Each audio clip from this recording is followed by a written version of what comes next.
The last market day. Long ago, in the thriving town of Ogene, life beat to the rhythm of the market drum. The market was not just a place of trade, it was the very breath of the town.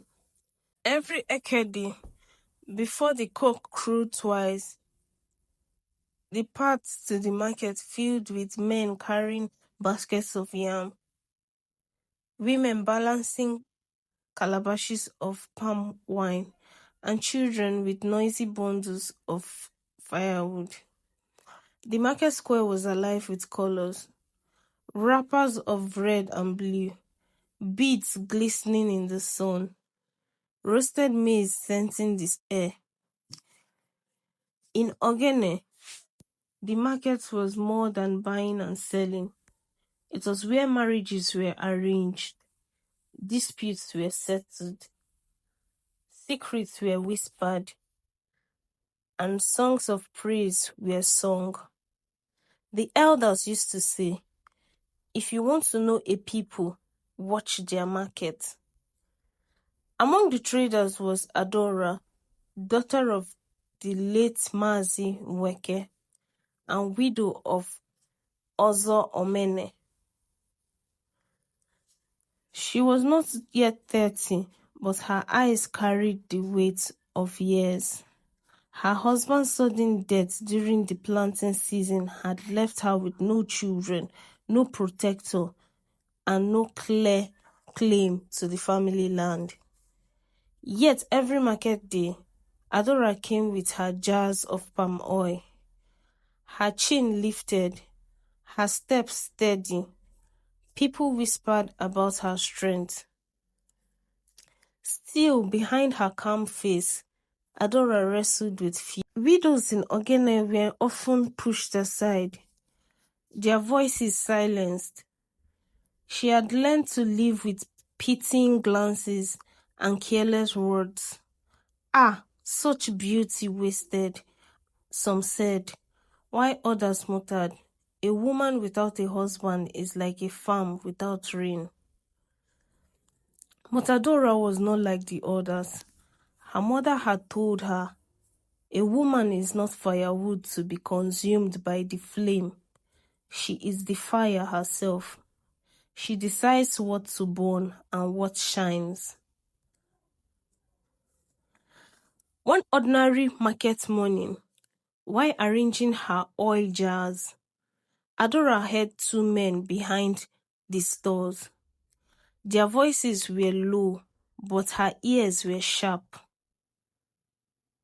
The land beyond the river, the chiefs have agreed, by next moon it will be sold. And the farmers, the other asked, they will have no choice. With gold in their hands, the elders will silence them. Adora froze. That land was her late husband's farmland, the pride of Ogene's farmers. If taken, dozens of families will be ruined. Her chest tightened, but she gathered courage. At the next council meeting, she raised her voice. The elders chuckled. Adora, since when do women speak in matters of land? Do you think your ears are sharper than ours? Widowhood has troubled her mind once, Ned.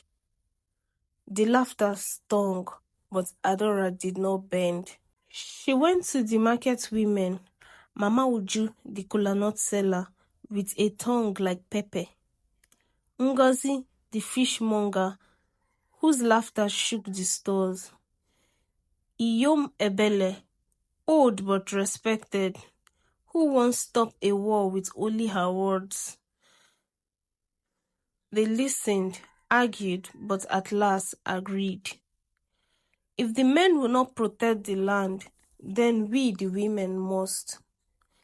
A secret plan was born. When the Eke festival came, a day when Ogene gathered to honor the ancestors, dance to drums and display wealth, The town square overflowed. Children smeared with white chalk danced. Men wrestled. Women sang. Masquerades swayed like spirits of the forest. The chiefs, adorned in red caps and heavy beads, sat proudly, smiling as strangers with foreign accents handed them wine and gifts. Then the drummers changed rhythm, a sound only to the women, a warning beat. The market women left their stalls and marched forward, their voices rising in chants. The land is our mother. Who sells his mother? The crowd gasps as Adora stepped into the open, her wrapper tied firmly, her eyes blazing. She told the truth. The chiefs had planned to sell Ogene's farmland for their own wealth. Anger rippled the people. The chiefs roared in denial. But then the masquerade appeared, its marks glinting, its raffia swaying like forest spirits. In Ogene, no one lied before the masquerade. Its presence was like thunder, a warning that the ancestors were listening. The guilty chiefs trembled. One dropped his staff of office. Another tried to flee but was dragged back by the crowd. Their secrets were no longer secrets. That day, the people of Ogene chose truth over silence, justice over fear. Adora, the widow once dismissed, became the voice of the town. The elders who mocked her now bowed their heads in shame. From then on, whenever the market's drum sounded, mothers told their daughters, "Be like Adora. When men say you have no voice, sing louder. When they say you have no strength, lift more. When they say you cannot lead, show them the road."